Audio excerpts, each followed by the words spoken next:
दादा,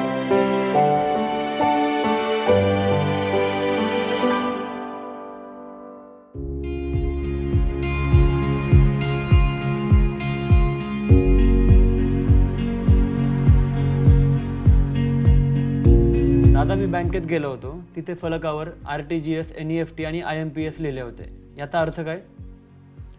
हे पैसे एका बँक खात्यातून दुसऱ्या बँक खात्यात इलेक्ट्रॉनिक पद्धतीने पाठवण्याचे मार्ग आहेत. मी तुला समजावून सांगतो. प्रत्येक प्रणाली कशी काम करते ते पाहूया. NEFT राष्ट्रीय इलेक्ट्रॉनिक फंड ट्रान्सफर पैसे तुकड्यांमध्ये पाठवण्यासाठी वापरले जाते. आता 24/7 कार्यरत आहे. तातडीची आवश्यकता नसलेल्या रकमेच्या व्यवहारासाठी उपयुक्त. उदाहरणार्थ, जर तुम्ही 1000 रुपये पाठवले तर ते दुसऱ्या व्यक्तीकडे पोहोचायला काही तास लागतील. म्हणजेच हे आपत्कालीन वेळेसाठी नाही. बरोबर ऋषी, हे नियमित व्यवहारांसाठी आहे.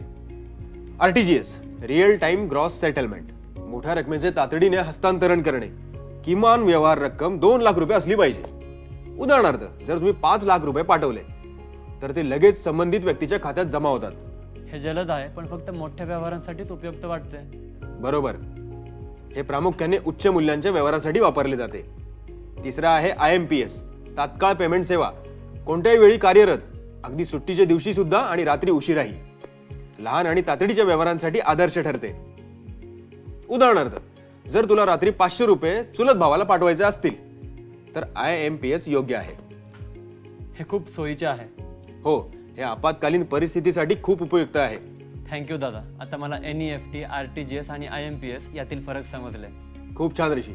रक्कम आणि तातडीच्या गरजेनुसार योग्य पद्धत निवडायला शिक. येस.